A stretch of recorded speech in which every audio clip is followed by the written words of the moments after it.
Imagine this. You're in a grocery store, standing in line, and the person in front of you pulls out a checkbook. A checkbook. In 2025, everyone in line sighs, rolls their eyes, but nobody says anything. Why? Because all of you, every single one of you, are trapped inside your own brain's lazy autopilot mode. You want to scream, "Lady, it's called Apple Pay. Welcome to the 21st century." But you don't. Instead, you stew in silence while your brain invents an imaginary story about how she's probably too old, too fragile, or maybe she just doesn't trust technology.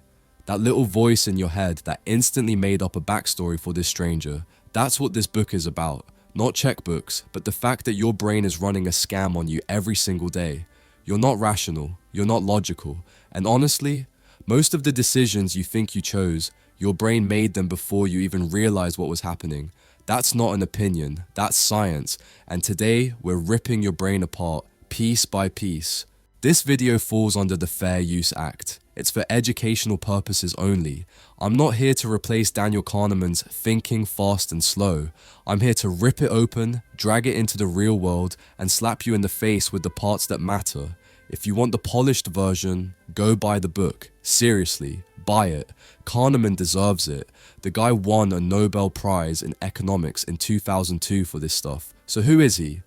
Daniel Kahneman is basically the guy who proved that the human brain is a professional con artist. Along with his partner Amos Tversky, Kahneman spent decades showing that we are not the rational, reasonable creatures we pretend to be. Instead, we are bundles of shortcuts, biases, and half-baked guesses wrapped in a body that thinks it's smarter than it is. Thinking fast and slow is his magnum opus. It takes all his research on psychology, decision-making, and human stupidity, and yes, let's just call it what it is, and packages it into one monster book. Here's the big theme. Your brain has two systems. System 1 is fast, automatic, emotional, and stupidly confident. System 2 is slow, deliberate, effortful, and also kinda lazy. You like to believe System 2 is in charge. Newsflash, it's not.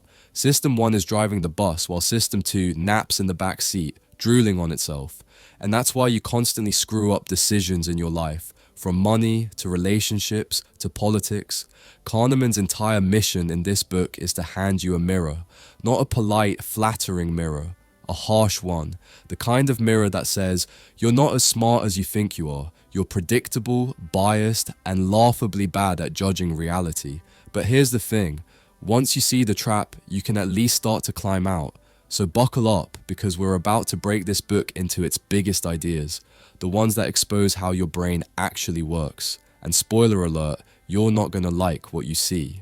Welcome to Mindful Reads Hub. Let's get started. Meet your two minds. You ever notice how you can scroll Instagram for 3 hours without blinking, but the second you sit down to do your taxes, your brain feels like it just ran a marathon? That's not random, that's the war inside your skull. There are two of you up there. And no, I'm not talking about the little angel and devil from cartoons. I'm talking about your two minds. One's a reckless, caffeine-fueled teenager behind the wheel of your life. The other's a slow, cautious driver who thinks turning on the blinkers is an Olympic event. And the wild part? Most of your life is being run by the teenager. Daniel Kahneman, Nobel Prize winner, psychologist, and professional destroyer of human ego, calls them System 1 and System 2. System 1 is fast, automatic, emotional, and loves to make snap judgments. It's the one that sizes someone up in 2 seconds, fills in blanks without evidence, and shoves you into decisions before you've even realized a decision was being made. System 2, on the other hand, is the deliberate, logical part of your brain. It's the one you wish was in charge. It can do math problems, weigh options, resist stupid impulses. But here's the problem. It's lazy. Kahneman shows that most of the time, System 2 is sitting in the back seat, half asleep, while System 1 is racing down the highway of your life with no seatbelt on. Want proof? Think about this. When you see an angry face, you don't sit down and analyze muscle contractions in the eyebrows. You just know. That's System 1. But when you're asked to multiply 17 by 24, suddenly System 2 lumbers out of bed, stretching, groaning, burning through mental energy like a broken engine. Your pupils literally dilate when you engage it. Your body treats hard thinking like a physical workout. No wonder you avoid it. That's why you can doom scroll TikTok at midnight, but can't be bothered to read the terms and conditions on your gym contract. The thing is, System 1 isn't bad. It's insanely useful. It keeps you alive when a car swerves into your lane. It helps you read faces. It lets you finish the phrase bread and without needing a PowerPoint presentation. But it's also gullible. It falls for illusions, both visual and cognitive. Ever seen that picture of two lines with arrows at the ends, one looking longer than the other? They're the same length, but your brain refuses to believe it. That's System 1 tricking you. Kahneman's point? Your thinking works the same way. You don't just get fooled by pictures, you get fooled by your own thoughts. Here's where it gets messy. System 2 thinks it's the boss, but it's actually just a PR department cleaning up after System 1's chaos. You don't choose most of your beliefs. You inherit them from that impulsive inner autopilot. System 2 just shows up afterward with a clipboard to rationalize them. Think about the last time you bought something expensive you didn't need. Did you really decide after careful thought, or did you just feel like buying it and then invent reasons later? That's System 1 running wild while System 2 spins excuses to protect your ego. Kahneman drills into the fact that thinking isn't free, it burns fuel. Attention is like a budget and you're broke most of the time. That's why multitasking is a scam. Try solving a math problem while driving in heavy traffic. You can't. Your brain literally doesn't have the bandwidth. And here's the real kicker. Because thinking is costly, System 2 avoids it. It takes the path of least resistance, which leaves System 1, emotional, impulsive, trigger-happy System 1, in charge of your life. This explains why you keep eating junk food when you're stressed, why you lose your temper in arguments, and why you constantly underestimate how biased you are. You think you're rational, but really you're just a bundle of shortcuts, lazy habits, and instinctive reactions. And if you're not willing to call yourself out on that, congratulations. You've just proven Kahneman's point. The hidden tug of war in your head isn't about who wins. It's about realizing you're not even aware of when System 1 hijacks your life. Awareness doesn't mean control, but it's the first step. Until you see the trick, you'll keep falling for it. Key takeaway. You don't have one mind, you have two, and the wrong one is running the show. System 1 is fast, intuitive, and automatic, while System 2 is slow, logical, and effortful. But because System 2 is lazy, it happily lets System 1 drive your decisions. Unless you wake up and notice the switch, you'll keep mistaking instinct for reason. Favorite quote, "We can be blind to the obvious, and we are also blind to our blindness." The mind's shortcuts. You think you're in control of your life? That's adorable. The truth is, you've outsourced most of your decisions to the laziest part of your brain. It's like hiring a drunk intern to run your company. Sure, they'll answer the phone, but half the time they're guessing and the other half they're asleep. Kahneman calls this out bluntly. System 2, your so-called rational self, is basically a slacker who only shows up to work when forced. And guess what? Most of the time, it's happy to rubber stamp whatever nonsense System 1 throws at it. Let me make this real. Ever been in an argument where you knew you were wrong, but you kept talking anyway? That's your lazy controller at work. Instead of burning the energy it would take to actually analyze the facts, your brain just doubled down because admitting you're wrong costs effort, and effort is expensive. Your brain burns calories when it thinks deeply, so unless survival is at stake, it takes the easy route, which means most of your decisions aren't decisions at all. They're shortcuts dressed up as wisdom. And those shortcuts, they're powered by a machine running in the background of your mind, the associative machine. It's constantly connecting dots, filling in blanks, creating stories, whether or not they're true. Someone yawns during your presentation, your brain instantly spits out, "They're bored, I'm terrible at this, my career is doomed." Notice how fast that spiral happens? You didn't run the math, you didn't consider they were up all night with a crying baby. You just stitched together a story from scraps, and it felt true because your brain hates loose ends. This is why marketing works on you. You see a shiny red sports car with a happy guy driving it. Your brain doesn't stop and ask, wait, does this car actually improve my life? No, your associative machine links fast car equals status equals happiness, and suddenly you're daydreaming about flooring it down the highway while your neighbors stare in envy. Congratulations, you've just been hacked by your own wiring. But it gets worse. Enter the concept of cognitive ease. This is your brain's lazy love affair with anything that feels smooth, familiar, or easy to process. If something's easy to read, easy to recall, or easy to repeat, your brain assumes it must be true.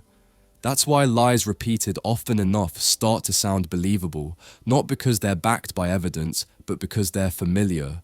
It's also why politicians use slogans instead of nuanced arguments. Your brain doesn't want nuance, it wants candy. Think about your social media feed. That meme you keep seeing? The more often you see it, the more it feels right, even if it's complete garbage. Your brain doesn't weigh truth, it weighs fluency, and the more fluent an idea feels, the lazier your system too becomes, happily nodding along like a tired teacher letting the class clown run the room. Here's the uncomfortable truth Kahneman forces us to face. Most of the time, you're not thinking, you're reacting. You're relying on a cobbled-together system designed for speed, not accuracy. The lazy controller won't step in unless it absolutely has to, which means you're living life on autopilot, stitched together by half-truths, easy stories, and comforting illusions. You think you're rational? Please. If you were rational, you wouldn't be paying $7 for oat milk lattes while complaining you're broke. So what do you do with this knowledge? You start by recognizing the trap. The human mind craves ease, stories, and shortcuts. That's not inherently bad. Those same instincts helped your ancestors survive lions and famines. But in the world of algorithms, advertising, and information overload, those shortcuts are liabilities. If you don't take control, someone else will, and they'll make a fortune off your lazy brain. The hard reality is that thinking is work. If you want better choices, you need to wake up your inner slacker and force it to earn its paycheck. Otherwise, you're not living. You're being lived. Key takeaway: your brain is lazy by design. It runs on shortcuts, fast associations, smooth familiarity, and easy conclusions. This keeps you moving quickly, but it also leaves you blind, gullible, and easily manipulated. Until you force your rational mind to stay awake, you'll keep mistaking easy for true. Favorite quote: a reliable way to make people believe in falsehoods is frequent repetition, because familiarity is not easily distinguished from truth. The illusion of knowing. You ever notice how people talk with absolute confidence about things they clearly don't understand? Like the guy at the bar explaining the economy as if he's the secret twin brother of Warren Buffett, or your coworker acting like an epidemiologist because they read one Facebook post. The audacity is insane. But here's the kicker: you do the same thing every day because your brain is addicted to certainty, even when it's making stuff up. Kahneman explains that our minds aren't built to process randomness or uncertainty. We crave order like junkies. The moment something happens, we instantly manufacture an explanation. A stock crashes, you say, "Oh, that's because of inflation fears." Someone wins the lottery twice. Must be luck. You don't actually know, but your brain would rather give you a half-baked story than admit it has no clue. And once that story's in place, you cling to it like gospel. Here's the dangerous part: your brain doesn't wait for evidence. System 1 jumps to conclusions, builds a narrative, and then hands it off to System 2, which plays lawyer, not judge. It doesn't test the story, it defends it. That's why once you've decided someone's untrustworthy, every smirk they make proves it. Once you believe your partner is cheating, every late text reply becomes evidence. You think you're being Sherlock Holmes, but really, you're just writing bad fan fiction in your head. The machine behind this is what Kahneman calls associative coherence. Once an idea fits the story, your brain ties it together with everything else. Norms, surprises, causes, they all get stitched into a pattern whether the pattern exists or not. You're like a conspiracy theorist with a corkboard and red string, only your corkboard is your brain, and your red string is every dumb shortcut you've picked up in life. Think about how easily you're impressed by cause and effect explanations. If you hear kids who eat breakfast do better in school, you nod along. Sounds obvious, right? But did eating eggs suddenly make them smarter? Or is it because kids who eat breakfast probably have more stable households? That's the thing. Your brain doesn't bother asking. It latches onto the neat story because neat stories are easy. And let's talk about surprises. When something weird happens, say a healthy guy in his 30s has a heart attack, your brain doesn't shrug and say, randomness exists. No, it scrambles to explain. Oh, maybe he was stressed. Maybe he secretly ate cheeseburgers every day. You'll invent causes out of thin air just to kill the discomfort of not knowing. The truth could just be chance, but chance doesn't sit well with your storytelling brain. The most humiliating part is how confident you feel while being wrong. You don't just guess, you believe. You don't say, I think this might be true. You say, I know it's true. That's the illusion of knowing. Your brain takes flimsy stories, dresses them up in certainty, and serves them to you as fact, and unless you deliberately challenge yourself, you'll swallow them whole. Why does this matter? Because this illusion ruins decisions. You trust your instincts in places where instincts have no business operating. Hiring, investing, judging people's character, all of it contaminated by your brain's compulsive need to know. You'd rather be confidently wrong than uncomfortably uncertain. And that's a recipe for disaster, whether you're running a company, raising kids, or just trying not to make a fool of yourself at Thanksgiving dinner. The brutal truth is that you're not reasoning, you're rationalizing, you're not analyzing, you're storytelling. And until you accept that, you're just another character in your own self-deception, convinced you're the author when really you're just acting out lines your brain scribbled behind your back. Key takeaway: your mind doesn't want truth, it wants coherence.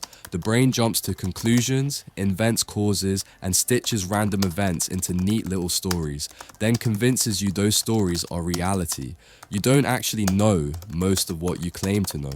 You just believe a story that felt easy enough to stick. Favorite quote: what you see is all there is. The easy answer trap. Why wrestle with a hard problem when your brain can just lie to you with an easy one? That's the scam running in your head 24/7. Someone asks, do you think this politician's economic policy is sound? And instead of analyzing inflation, fiscal trade-offs, or monetary strategy, your brain answers, do I like this person's face? It swaps a tough, slow System 2 problem for a cheap System 1 substitute, and you don't even notice. You walk away feeling confident when in reality you just got hustled by your own brain. That's Kahneman's point. We constantly replace difficult questions with easier ones, and then we act like we've been rational. You don't really judge probability, you judge familiarity. You don't really evaluate risk, you evaluate emotion. You don't really think through evidence, you just grab whatever feels close enough. And the terrifying part, you never realize it's happening. You're nodding along like, yes, I carefully considered the options. No, you didn't. You chose the mental equivalent of microwave pizza instead of cooking a real meal. And then there's our sick obsession with tiny samples. We see a couple of coin tosses and think we've spotted a pattern. A friend of yours gets food poisoning at Chipotle, and suddenly you swear off Chipotle forever. One buddy gets rich off crypto, and now you're convinced you're the next financial guru. You trust small numbers like they're gospel, even though small numbers are noise, not truth. Kahneman calls this the law of small numbers. We see patterns in randomness and mistake them for reality, which is why casinos exist, which is why people buy lottery tickets with their lucky numbers, which is why bad managers fire someone after 2 bad weeks of sales, convinced it's destiny instead of just chance. Anchoring is the final kick in the teeth. You think you're rational? Then explain why you'd pay more for a house because someone mentioned a higher asking price earlier, or why, when a store says normally $199, now $99. Your brain thinks you're saving money when you're still just spending 99 bucks. That first number, the anchor, hijacks your brain. Once it's in place, Everything else revolves around it, even if the anchor is totally random. Kahneman ran experiments where people spun a literal wheel of fortune with numbers on it, and the number they spun influenced their guesses on unrelated questions. That's how weak your rationality is. A stupid wheel can reprogram your thinking. What does this all add up to? You're not solving problems, you're dodging them. You're not weighing evidence, you're outsourcing decisions to mental shortcuts. And those shortcuts, while they make life fast and easy, also make you gullible, predictable, and manipulable. That's why companies use suggested retail price. That's why politicians use sound bites. That's why every influencer throws fake urgency at you. Only 3 left in stock. They're not persuading you with logic. They're exploiting anchors, heuristics, and your addiction to easy answers. Here's the hard truth. The trap isn't just that your brain takes shortcuts. The trap is that you believe the shortcut is the answer. You trust your gut, even when your gut is playing mad libs with reality. If you want to see through the illusion, you have to stop letting yourself off the hook. Next time you catch yourself making a confident judgment, ask, am I answering the question asked, or am I answering an easier one? Most of the time, it's the latter. And if you don't confront that, then congratulations. You're just a puppet being yanked around by your own wiring. Key takeaway, your brain dodges complexity by swapping in simpler questions, over-trusting tiny samples, and clinging to anchors. The result is fake confidence built on lazy answers. Unless you force yourself to challenge the easy answer, you'll keep mistaking convenience for truth. Favorite quote, people who are convinced they know more than they do are neither well-informed nor rational. The availability mirage. Picture this. You're about to board a flight, and suddenly you remember that news story about a plane crash. Instantly, your palms sweat, your heart races, and you start imagining headlines with your name in them. Never mind that, statistically, you're more likely to die slipping in your shower than in a plane. But you don't remember a CNN headline reading, "Local man fatally loses battle with wet tiles." You remember the fireball, the screaming passengers, the wreckage on the news. That's availability at work. Your brain doesn't care about actual probability. It cares about what's vivid, emotional, and easy to recall. This is the scam Kahneman breaks down. When information is easy to bring to mind, we treat it as more likely, more important, more real. It's the, if I can think of it, it must be true fallacy. Which is why parents panic about kidnappers lurking in parking lots, but don't think twice about handing their kid a happy meal that's setting them up for diabetes. You don't panic about what's statistically dangerous. You panic about what's emotionally available. And here's where it gets nasty. Emotion supercharges availability. A terrorist attack happens, and for months afterward, people cancel trips, politicians push fear-based policies, and ordinary citizens live as if bombs are hiding under every bus seat. Meanwhile, the boring killers, heart disease, car accidents, opioids, keep racking up casualties quietly. But since they don't explode on live TV, your brain ranks them lower on the risk chart. It's not rationality that shapes your perception of danger, it's drama. Take Tom W., one of Kahneman's clever little experiments. People were told about a quiet, introverted guy named Tom W.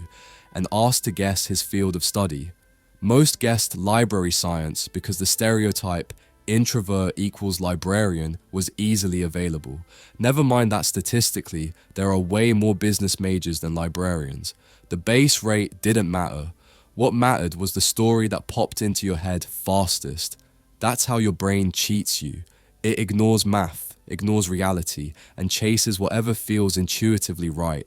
The world manipulates you with this constantly. News media thrives on availability bias. Politicians milk it. Marketing departments worship it. They don't have to convince you with facts. They just need to stick an image in your mind. A child coughing in an ad is more effective than a spreadsheet of health statistics. A tragic accident is more persuasive than 1,000 uneventful safe landings. They don't care about truth. They care about what you'll remember. And you fall for it because you want to believe your fears are rational. You think, if I feel scared, there must be a good reason. Wrong. Your fear is being hijacked, your memory is rigged, and your decisions are being hacked by what's easy to recall, not by what's true. Here's the real confrontation. You live in a world where the loudest story beats the truest one, where the emotional clip on social media outweighs the boring statistic, where your judgment is not just flawed, but predictable. If you're terrified of shark attacks, but calmly text while driving, congratulations, you are living proof that your brain is wired to protect you from stories, not reality. And if you don't actively fight this, you'll keep making bad choices, guided not by truth, but by the vivid lies your memory serves up. Key takeaway: your perception of risk isn't shaped by numbers, it's shaped by what's easiest to recall. Vivid, emotional, and dramatic events hijack your judgment, leaving you blind to the real dangers quietly surrounding you. Favorite quote: the availability heuristic substitutes one question for another. How easy is it to recall examples? When logic breaks. Let's be brutally honest. Your brain is a sucker for a good story, and it absolutely hates numbers. It's not that you can't process math, it's that you don't want to. You crave neat narratives that feel true, even when they're objectively wrong. And when logic steps in, your brain quietly pushes it aside because logic is boring, slow, and doesn't come with a catchy plotline. Kahneman proves this beautifully with the now famous Linda problem. Linda is described as a young, outspoken, socially conscious woman, deeply concerned with justice. People are then asked, is it more likely that Linda is a bank teller, or that Linda is a bank teller who's also active in the feminist movement? Guess what most people choose? Option 2, which is mathematically impossible because the probability of being two things is always less than the probability of being one. But people don't care about math, they care about the story. Feminist bank teller feels more representative, more fitting, so they choose the lie over the logic. And before you laugh at them, you've done the same thing 1,000 times. This is the heart of our problem. We prefer meaning over math. We believe causes over statistics. You hear that an athlete trains harder and eats cleaner than his peers, so of course his success must be explained by that. But what about regression to the mean? The reality that extreme highs are usually followed by lower performances because luck and randomness even things out over time. Nobody likes that answer because it's unsatisfying. Regression to the mean doesn't inspire us. Hard work and determination does, and this is why we idolize winners and demonize losers without ever understanding how much randomness is baked into both. We'd rather tell a story about their character than admit the universe is messy. Your favorite startup founder? You think it was genius, but statistically it was also timing, luck, and randomness. The neat story is seductive, but the truth is statistical noise, and that's exactly what your brain refuses to accept. Here's the really ugly part. This blind spot makes you manipulable. Advertisers, politicians, self-help gurus, they all know you'd rather swallow a juicy narrative than choke down a dry statistic. They don't tell you about base rates or probabilities. They tell you about a story. One tragic patient, one hero entrepreneur, one criminal immigrant. They know one vivid example will destroy a mountain of data in your mind because your brain will happily discard numbers if the narrative feels emotionally real. And regression to the mean? It's everywhere. Stock markets, sports, test scores, your own moods. But when the inevitable correction happens, you don't blame randomness. You invent a fake cause. Your team loses after a winning streak. Must be their lack of motivation. Your grades slip after doing well. Must be because you got lazy. You invent garbage explanations to preserve the illusion of causal control, when in reality it was just statistics dragging you back to average. Here's the truth you don't want to hear. You are wired to misunderstand reality. You worship causes, despise randomness, and cling to narratives that feel right, even as they bankrupt your judgment. And unless you're willing to brutally interrogate your own thinking, you'll keep living in this illusion, certain that you understand the world while being led around by comforting lies. Key takeaway: your brain isn't designed for logic, it's designed for stories. It would rather believe a narrative than accept the messy reality of probabilities and randomness. And that bias leaves you blind to how the world really works. Favorite quote: "The combination of a compelling story and the neglect of base rates is a recipe for serious misjudgment." Taming the wild mind. You love certainty. Don't even try to deny it. You want your world to be predictable, your decisions to be justified, your successes to be earned. But here's the uncomfortable punchline. Most of that certainty you cling to is a hallucination. Your brain isn't a disciplined scientist. It's a drunk gambler, calling random noise a signal and labeling blind guesses as truth. Kahneman shows how this plays out in predictions. We think we can predict the future because we've seen patterns in the past. You hire a job candidate because they seem confident. You bet on a stock because the last 3 quarters were strong.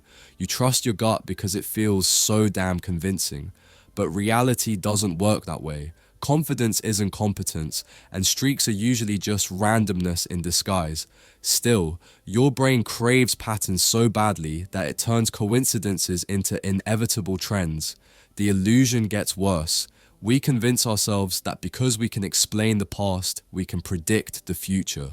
That's nonsense. History feels obvious only after it's already happened. Kahneman calls this the illusion of understanding, the smug belief that events made sense all along, when in truth they were a chaotic mess until hindsight glued a fake story over them. You think you knew the 2008 financial collapse was coming? You didn't. You think you spotted the signs of your failed relationship before it crumbled? You didn't. Your brain just rewrote the script afterward and pretended it saw the ending all along. And then comes the nastiest illusion of them all, the illusion of validity. That voice in your head that says, "I know I'm right, just look how confident I feel." We equate confidence with accuracy, but they're barely correlated. In fact, Kahneman points out that experts, especially in fields loaded with uncertainty, are often more confident when they're dead wrong. The stock picker who loses you money? He wasn't lying when he said he was sure. He genuinely believed it. But belief doesn't make the future bend to your narrative. Here's the brutal reality. If you rely on intuition without checking it against actual evidence, you're not being bold. You're being reckless. You're letting System 1, your fast, sloppy autopilot, hijack your life while convincing yourself you're in control. And that's the dangerous thing. The wild mind doesn't just misfire occasionally, it misfires systematically. It convinces you to double down on bad bets, to trust incompetent leaders, to believe your own hindsight fairy tales. It doesn't just make mistakes, it makes mistakes look like truth. And unless you want to keep falling for it, you need to fight back. Fighting back doesn't mean erasing intuition, it means putting it on a leash. Ask, where does my confidence come from? Do I have actual data or just a good story? Am I relying on one flashy success or the full base rate? Am I humble enough to admit I might just be riding randomness? Most people aren't, and that's why most people lose. Because here's the real kicker. The mind will never stop loving certainty, but mastery comes from refusing to let that craving run your life. To live wisely is to stare into the fog, admit you don't know, and move forward anyway. And if that makes you uncomfortable, good. It means you're finally starting to tame the wild beast that pretends it's you. Key takeaway. Certainty is an illusion. Your brain invents patterns, rewrites history, and equates confidence with truth. Mastery means resisting the seduction of knowing and learning to live with disciplined doubt. Favorite quote, "What you see is all there is." Experts, errors, and the engine of capitalism. Alright, let's rip the band-aid off. Most people worship at the altar of their gut feelings. They'll say, "I just know," as if instinct is some divine Wi-Fi signal straight from the universe. Spoiler, your gut is often wrong, sometimes catastrophically wrong. Kahneman doesn't say intuition is useless, he says it's conditional. Like milk, it has an expiration date. Under the right environment, structured, repetitive, feedback-driven, intuition can be razor sharp. Think firefighters recognizing a burning building about to collapse, or chess masters who can see 12 moves ahead without breaking a sweat. That's intuition at its peak, trained, battle-tested, and anchored in experience. But throw that same firefighter into Wall Street, and suddenly his gut is no better than flipping a coin. The harsh truth? Most of your life decisions are more Wall Street than chessboard. Here's the kicker: formulas. Yes, the boring, cold, rigid, mathematical kind outperform human intuition in almost every domain where predictions matter, whether it's grading essays, forecasting job performance, or diagnosing medical outcomes. Algorithms embarrass experts time and time again. And yet, people cling to their instincts like a drunk clings to his last beer. Why? Ego. We'd rather be wrong in a way that feels human than admit a lifeless formula could have saved us from disaster. It's not that people don't know this, they just refuse to believe it applies to them. It's always the other guy who's biased, the other guy whose gut is faulty. Your brain protects your ego by convincing you that you are the exception. Newsflash, you're not. Now, Kahneman doesn't let experts off easy. Expert intuition, he says, is real, but extremely rare. It requires what he calls a high validity environment.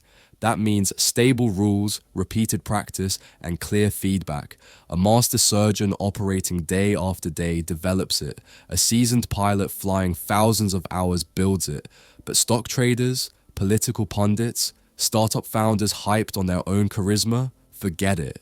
They're swimming in noise, randomness, and complexity too chaotic for intuition to catch, yet they parade their hunches as if they're prophets. If you want to see expert intuition's limits, look at economists making predictions. They might as well flip coins, and Kahneman has the data to prove it. The most dangerous mistake, though, is what he calls the inside view.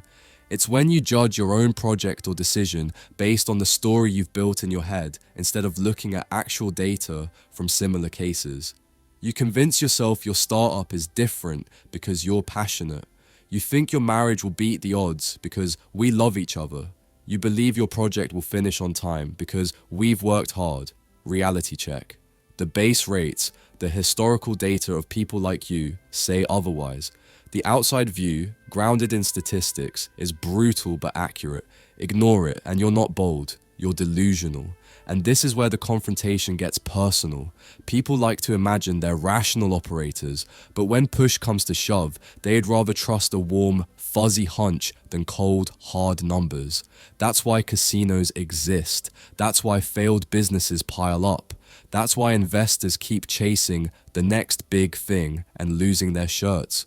Kahneman's message is simple. Intuition can be trained, but only in environments that allow for learning.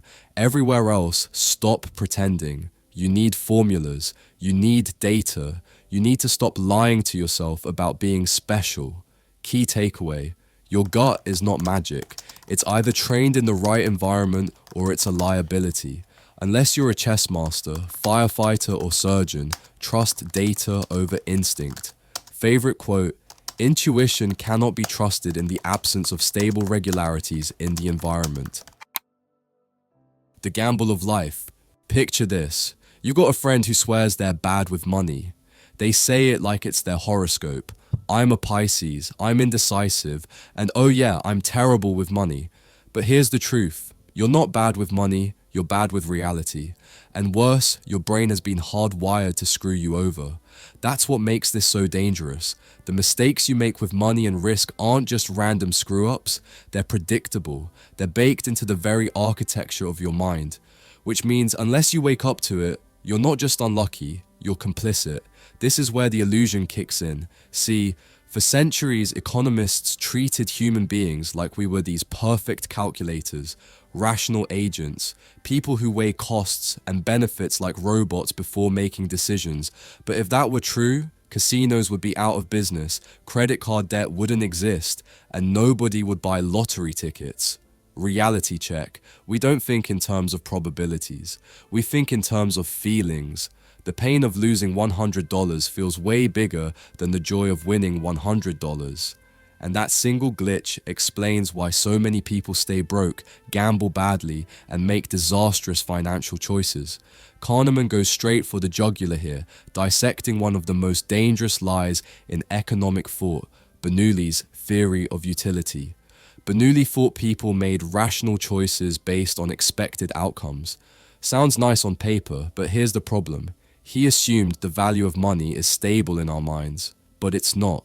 Losing $50 doesn't just subtract value, it feels like a gut punch way out of proportion. Prospect theory, Kahneman's baby, shows how we actually operate. We frame decisions as gains or losses, and losses hit twice as hard, which means humans are systematically irrational in predictable ways. And guess what? The system exploits it. Take investing. The average investor doesn't lose because they don't know what stocks to buy. They lose because their psychology trips them up. They panic when markets dip. They get greedy when prices rise. They sell low and buy high. In other words, their brains sabotage them. Kahneman calls out this delusion head on. Risk isn't about math, it's about emotion. And unless you learn to spot the traps, anchoring on irrelevant numbers, chasing short-term gains, or avoiding small losses at all costs, you're just chum in the water for Wall Street sharks. And don't think this is just about Wall Street. Prospect theory explains why people insure their iPhones but skip health insurance, why they'll spend $5 on lottery tickets but complain about gas prices, why governments push policies that look fair but make zero rational sense. The bottom line is this: your brain doesn't care about probability. It cares about stories, about how the win or loss feels in the moment, which means without intervention, you're not steering your financial ship. You're just a passenger strapped into an emotional roller coaster. So here's the confrontation. If you're broke, if you're stressed, if you're always one step behind, don't just blame the economy. Blame your brain and then do something about it. Because once you know these traps exist, ignorance isn't an excuse anymore. Kahneman doesn't give you warm and fuzzy inspiration. He gives you a mirror, and it's brutal. But the flip side, if you can learn to see past the noise, if you can detach from the immediate ouch of a small loss or the sugar high of a tiny win, you unlock the one thing most people never achieve: actual control. Key takeaway: money mistakes aren't accidents. They're hardwired patterns. The only way to win is to recognize that your brain is lying to you about risk, loss, and value. Favorite quote: the idea that people are rational is not only wrong, it is dangerous. Pain, fear, and rare events. Imagine this. You got a hoodie you bought for $20. It's been sitting in your closet for months, tag still on, untouched. Somebody offers you the exact same $20 you paid for it, and suddenly, you don't want to sell. You cling to it like it's woven from angel hair and unicorn tears. Why? Because your brain's wired with this absurd bias. Once something's yours, losing it feels way worse than never having it at all. This is the endowment effect, and it doesn't just make you hoard junk in your closet. It shapes economies, marriages, politics, and every stupid little decision you think is rational. Spoiler, it isn't. Kahneman rips this illusion open, showing us that ownership rewires the emotional math in our brains. We value our stuff more simply because it's ours. And you wonder why your garage looks like a landfill of just in case I need it someday. But it doesn't stop with hoodies. Our mental math goes haywire when losses are involved. A win and a loss of the same size don't feel equal. Lose $50 and it stings twice as much as the joy of gaining $50. This isn't just theory, it's biology.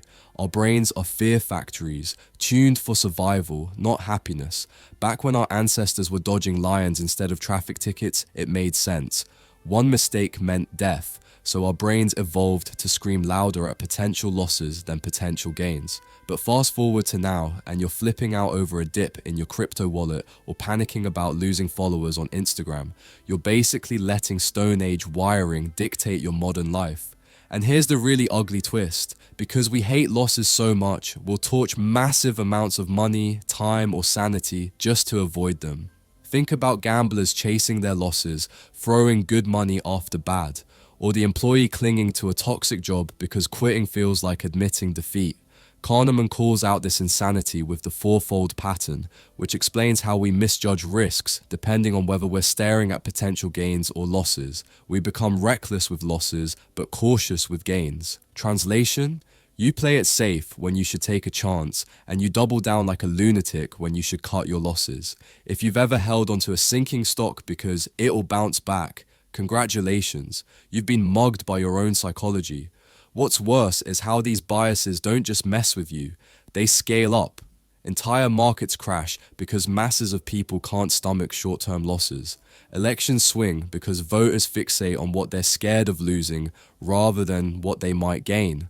Our loss-averse brains don't just screw up individual lives, they warp the entire system, and the wild part is, most of us walk around thinking we're rational decision makers. No, you're not rational. You're a puppet pulled by ancient survival instincts that make you burn down your future to avoid the sting of a temporary loss. Key takeaway: we're not wired to chase happiness. We're wired to dodge pain, even if that means sabotaging ourselves. Your fear of losing will trick you into hoarding garbage, clinging to bad relationships, making idiotic financial decisions, and missing out on opportunities. The only way out is to recognize that loss aversion is a con your brain plays on you daily, and stop falling for it. Sometimes the smartest move is to cut your losses and walk away. Favorite quote: losses loom larger than gains. Risk, reality, and frames. You think you're rational. You think you're weighing risks, counting costs, making smart decisions. But here's the uncomfortable truth. You're not. You're framing reality, twisting it, shaping it in a way that makes you feel better about your choice. And then you pat yourself on the back as if you just made some calculated, ironclad decision. That's the scam your brain runs on you every single day. It's not reality you're responding to. It's the version of reality your mind decided to highlight. The book digs into how rare events hijack our judgment, how the way we frame a situation completely changes our decision, and how we keep score in ways that make us look smart in the mirror but dumb in the marketplace. Rare events are a perfect example. People obsess over them because they're vivid and easy to imagine. Plane crashes, lottery wins, terrorist attacks. You can recall them in an instant. But here's the kicker. Our minds are not wired to properly deal with probability. A rare event doesn't stay rare in your head. It feels like it's lurking around the corner. That's why people will board a plane and suddenly think about that one flight from 20 years ago that went down in flames, while conveniently ignoring the millions of flights that landed safely since then. Statistically, safe, psychologically, pure panic. But it's worse than just fearing the wrong things. The way you frame a choice can literally flip your answer 180 degrees. If I tell you a medical procedure has a 90% survival rate, you might say, okay, let's do it. But if I tell you it has a 10% death rate, suddenly you're sweating bullets. Same damn math, just different packaging. Your brain isn't calculating, it's reacting. And businesses, governments, and advertisers exploit this every single day. If you've ever fallen for a limited time offer or clicked only 2 left in stock, congratulations, you've been framed. Then there's the scoreboard your mind insists on keeping. You don't track wealth rationally. You track wins and losses in a mental game that makes no sense. You'll refuse to sell a losing stock just because it means admitting you were wrong, even though hanging on to it drains your future. You'll gamble longer than you should just to get even, as if the universe is keeping a cosmic balance sheet with your name on it. Kahneman calls this keeping score, but really, it's your ego refusing to face the truth. You'd rather dig yourself deeper than admit you're in a hole. And here's the brutal reality. Life doesn't care about your mental scoreboard. The market doesn't care. Reality doesn't care. Only you do, and it's costing you. So what's the point? The point is that your decisions aren't about logic. They're about perception. They're about how the story is told to you, or worse, how you tell it to yourself. Rare events distort your sense of reality, framing manipulates your judgment, and your ego keeps score in ways that guarantee bad outcomes. If you want to outsmart the trap, you have to stop pretending you're rational. You're not. But if you can admit that, you can start building systems that save you from yourself. Because the truth is, risk isn't in the event, it's in how you see it. Key takeaway: the facts never change, but the frame does. And the frame decides your fate. Favorite quote: different ways of presenting the same information often evoke different emotions. The storytelling self. You think you're in charge of your life story, right? That your self is some consistent, stable being walking through time, collecting memories like a neat little scrapbook. Wrong. What you call you is basically 2 different storytellers fighting for the pen. One is the experiencing self, the one living in the moment, sweating in traffic, laughing during a date, or crying when the world kicks you in the teeth. The other is the remembering self, the one that swoops in afterward and edits the whole movie, adding special effects, trimming scenes, and exaggerating the highs and lows until it no longer matches what really happened. And here's the brutal truth. It's not the one who lives the moment who controls your happiness. It's the one who edits the highlight reel. You don't live your life, you remember it. And that's a terrifying thing to admit. Daniel Kahneman takes a sledgehammer to the illusion that our memory is some passive recorder of reality. Memory is a manipulative film director with an ego the size of Hollywood. It cherry-picks moments that fit a story and discards the rest. Think about vacations. The experiencing self might have spent 5 days tired, cranky, and sunburnt, but the remembering self clings to the one magical sunset or that one incredible dinner, then stamps the whole trip as amazing. And because the remembering self is the one in charge of your decisions, you'll book that same nightmare vacation again just to chase the story, not the reality. You're not rational. You're a slave to the script your mind writes after the fact. And here's the part most people can't handle. The remembering self is not just biased, it's a dictator. It doesn't ask the experiencing self for input, it just decides what counts and what doesn't. That's why people stay in miserable jobs, toxic relationships, or self-destructive habits. If your remembering self decides the story is, I'm loyal, or I can't quit now, I've come too far, you'll keep sabotaging your present just to serve a narrative. That's not noble, it's pathetic. You're not living, you're acting out a script you didn't even consciously write. Kahneman shows how this split between selves warps not just our personal lives, but also how we view reality itself. We frame experiences not as they are, but as they fit into the ongoing story. Failures aren't failures, they're learning experiences. Wins aren't just wins, they're destiny. You don't want reality, you want coherence. And coherence is just another word for self-deception dressed in nice clothes. The remembering self hates randomness, so it stitches causes, meaning, and inevitability onto events that were nothing but dumb luck. That job promotion must have been meant to be. That breakup wasn't the right one anyway. We cling to these frames because reality without them is unbearable. This is where it gets ugly. Once you realize your happiness is controlled by the editor in your head, not the actor living life, you start to see how much you've been conned. The remembering self doesn't care about how long you were happy, it cares about peak moments and how it all ended. That's why people tolerate 3 hours of boredom at a concert just for one epic encore song. That's why people stay in long relationships that were miserable 90% of the time, just because the ending felt worth it. The remembering self is a ruthless highlight reel producer, and the experiencing self is just along for the ride, screaming from the back seat while no one listens. The devastating insight here is this: if you want to hack your so-called happiness, you don't actually have to live better. You just have to remember better. And that's both empowering and horrifying. Empowering because you can design your experiences to maximize the memories that matter. Horrifying because you realize how much of your life satisfaction is a mirage built on selective memory and narrative lies. Key takeaway: you don't live the life you think you do. You live the story your memory decides to tell. Your present moments are disposable. What sticks is the highlight reel your remembering self edits afterward. If you don't wake up to that fact, you'll keep mistaking the edited story for reality and wonder why your happiness feels so fragile. Favorite quote: the experiencing self does not have a voice. The remembering self is the one that keeps score and governs what we learn from living, and it is the one that makes decisions. The illusion of a happy life.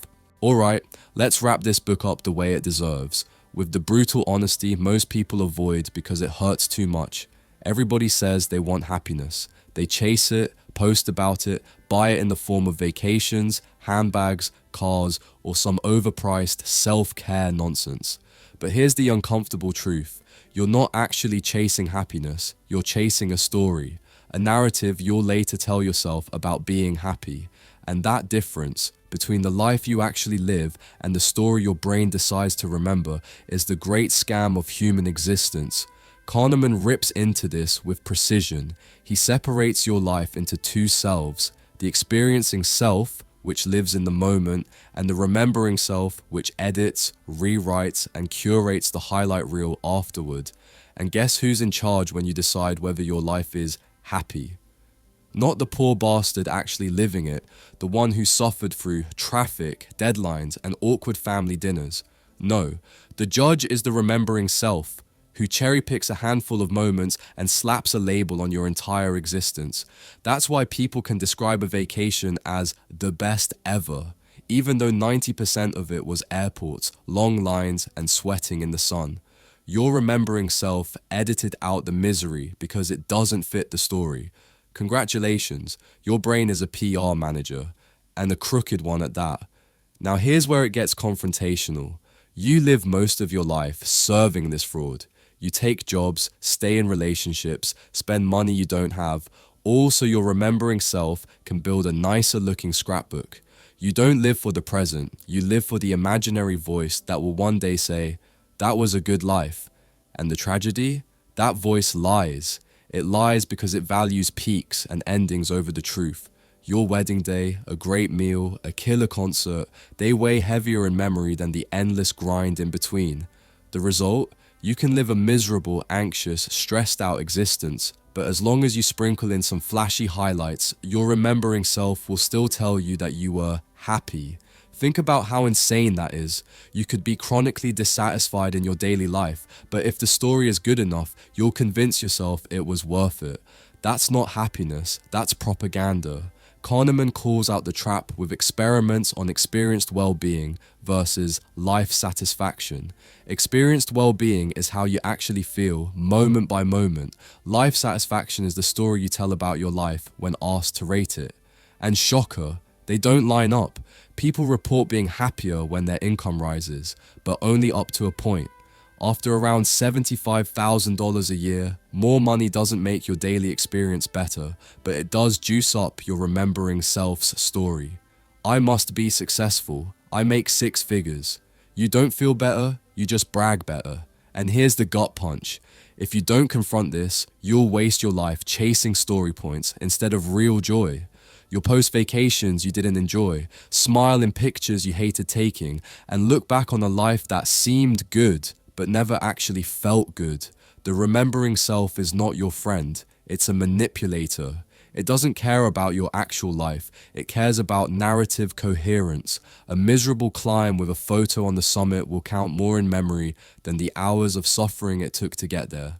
That's why people keep repeating bad patterns, because the story always looks better than the reality. So, what's the move? The lesson isn't to silence the remembering self, you can't. The lesson is to stop being its puppet, choose more for the experiencing self. Ask, what will this feel like now? Instead of only, how will I remember this later? That's the only way to keep from living in service to a ghost. Key takeaway, happiness isn't something you live, it's something you edit. And if you don't learn to balance the editor with the experiencer, you'll end up with a beautiful story about a life that was miserable to actually live. Favorite quote, odd as it may seem, I am my remembering self, and the experiencing self who does my living is like a stranger to me. Conclusion. So here we are. 13 chapters, 1 book, and 1,000 ways your brain has been lying to you since the day you were born. Let's not sugarcoat it. You're not the rational genius you think you are. You're a bundle of lazy shortcuts, half-baked stories, and emotional knee-jerks dressed up in a suit pretending to be logic. You swap hard questions for easy ones. You mistake vivid memories for truth. You worship stories and ignore statistics. You cling to your gut feelings as if they're holy scripture when in reality they're often as useful as a coin toss. You screw up risk, exaggerate fear, misprice pain, and then, just to make it all worse, you wrap your life in a fake story and call it happiness. If you've been paying attention, you should feel a little attacked right now. Good, because that's the point. Kahneman didn't write this book to flatter you, he wrote it to rip the mask off. to show you that the mind you've been trusting all this time is as rigged as a casino slot machine. Sure, every once in a while, intuition hits the jackpot, but most of the time it drains you, quietly, predictably, while you clap for your own brilliance. And that's the brutal reality. The enemy isn't out there, it's in here, inside your head, running the show while you pretend you're the director. You're not. You're the actor reading lines written by System 1, while System 2 stumbles in late with coffee, too tired to argue. But here's the good news. You're not doomed. Awareness is the weapon. The fact that you've just sat through a demolition of your cognitive illusions already puts you ahead of 99% of people still walking around thinking they're logical. The real power isn't in pretending you can eliminate bias. You can't. The power is in spotting it, in slowing down, in knowing when to trust the gut and when to shut it up. It's in making peace with uncertainty instead of worshipping fake certainty. It's in remembering that numbers don't care about your feelings and feelings don't pay your bills. This book is a war manual for your own mind. And if you really want to arm yourself, don't stop here. Buy the book. Read the damn thing. Dog-ear the pages. Scribble in the margins. Argue with it. Wrestle with it. Because the difference between those who drift through life, fooled by their own thoughts, and those who fight back is massive. It's the difference between being a pawn and playing the game. So if you want to keep living in a story, fine, go back to scrolling Instagram, convincing yourself that your best life is real. But if you want to tear down the illusions, if you want to see the rigged machinery of your mind for what it is, then get the book and study it. Because this isn't just about psychology, it's about survival in a world built to exploit your blind spots. And with that, I'll leave you with one final thought. Happiness, success, meaning, none of them live where you think they do. They're not in the story you tell about your life.